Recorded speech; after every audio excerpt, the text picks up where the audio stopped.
Are you capable of surpassing the threshold? A Relatively Absolute Measure of Poverty by Olivia Indelicato and Lorena Terroba. Can you tell which of these individuals is poor? One cannot state whether another is poor simply based on appearance.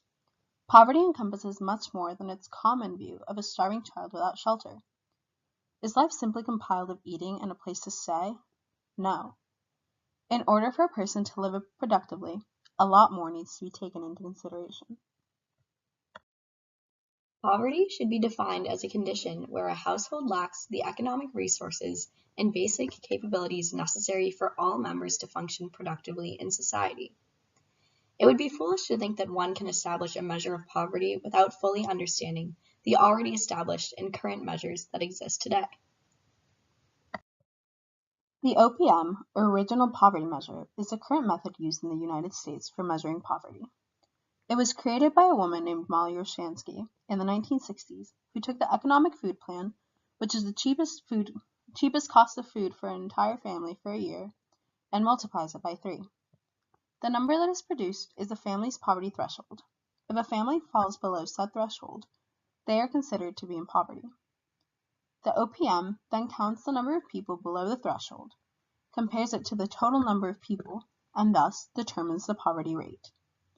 In this manner, the OPM is an absolute measure of poverty because it sets a threshold without taking into consideration the resources other people have, and only takes into consideration your own income.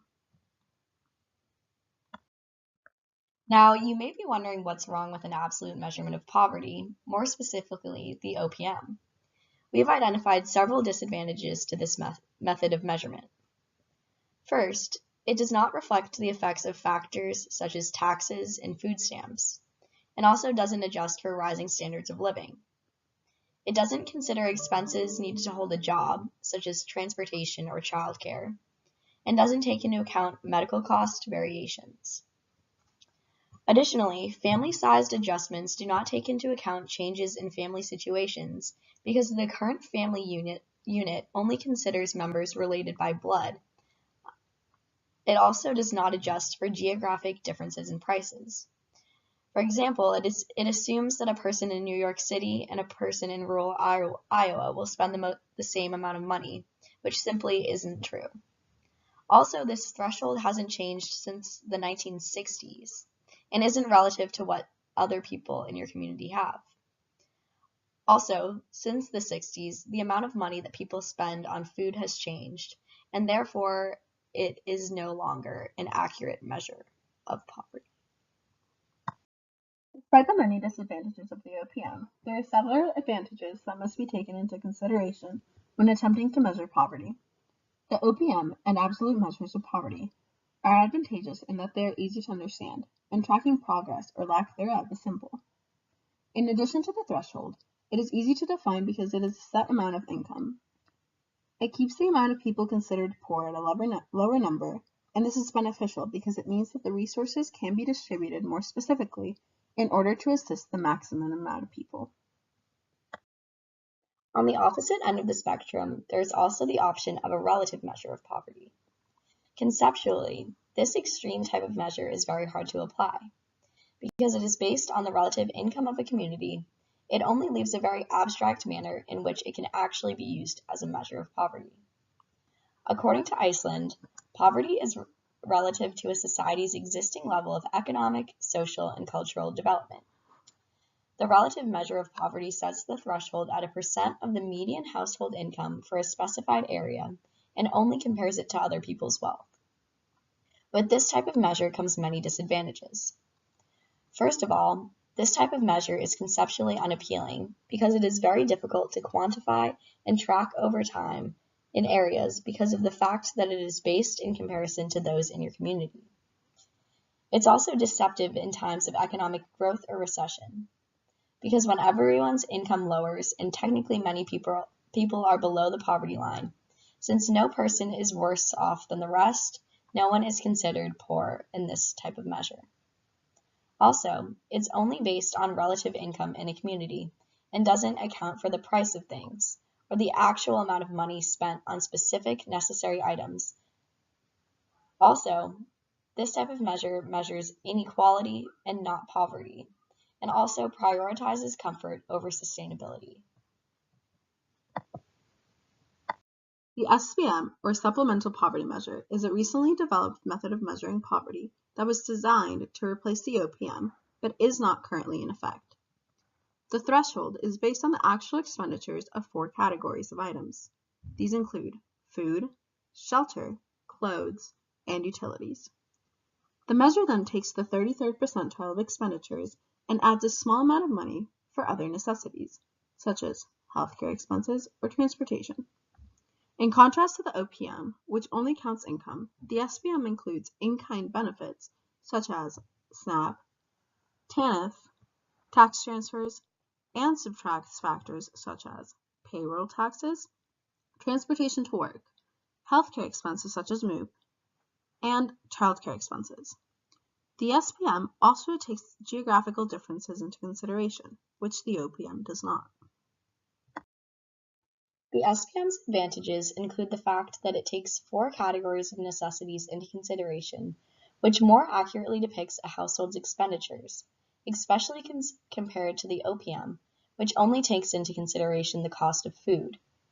The SPM is also based on the standard of living for a community, making it a quasi-relative measure of poverty, and relates it directly to Adam Smith's concern about people's ability to appear in public without shame. Additionally, because the SPM takes so many factors into consideration, such as geographical differences in the costs of living, it is a much more understanding and comprehensive approach to measuring poverty than the measure that is currently in place. Although there are a lot of advantages, and in our opinion the SPM is a better measure of poverty than the OPM, the SPM still does have a few issues. We believe that the SPM prioritizes comfort over sustainability, which is shown by the fact that under the SPM's model, more people are considered poor than under the OPM, because of the fact that the SPM's threshold leaves room for comfort by adding an additional category for extra expenses. The capabilities approach is an alternative approach to measuring poverty. While the SPM and the OPM define poverty as a lack of resources that mostly include money, this approach defines poverty as a lack of capabilities that put you under a certain threshold of freedoms. The capabilities approach understands that resources are relevant. However, the main concern is how free a person truly is. In order to understand the capabilities approach, we must understand the difference between capabilities and functionings, and understand that in order to achieve a functioning, a capability must be met. We also must understand that a capability may be present and not utilized in order to achieve the functioning, but as long as a capability is present, the functioning is possible.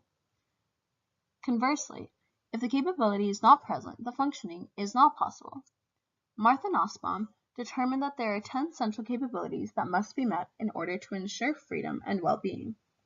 These capabilities are life, bodily health, senses, imagination and thought, fun, other species, affiliation, practical reason, emotion, and control over one's environment. The capability approach is interesting because it is much broader and more comprehensive than the other poverty measures, which only take income or resources into consideration. If we measure poverty in terms of capabilities rather than income, we are able to pinpoint where the source of poverty is and can determine why functionings are not being achieved. Also, the capabilities approach includes a sense of dignity and well-being that must be met in order for the quality of life to meet a certain threshold. The disadvantages of the capabilities approach are that some of the capabilities from the list are not quantitative and therefore are impossible to measure. Also, it's difficult to distinguish whether or not someone who is not meeting certain functionings actually suffers from a lack of capability, or if they are just not achieving the functioning due to other factors.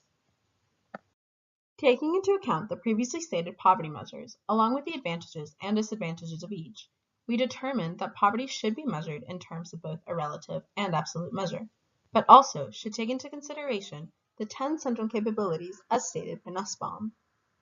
A threshold should be determined by the resources necessary to live a dignified life with the basic human capabilities met.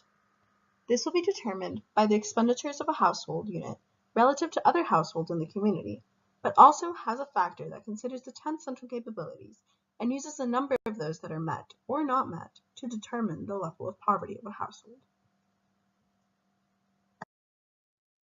The threshold would be set by taking the 33rd percentile of expenditures for food, shelter, healthcare, utilities, and work-related transportation and childcare for a household in a community. A survey would then be administered to determine the number of capabilities met by the household. The results of the survey would then be quantified and applied to the threshold as an amount of money, which would then determine a household's level of poverty.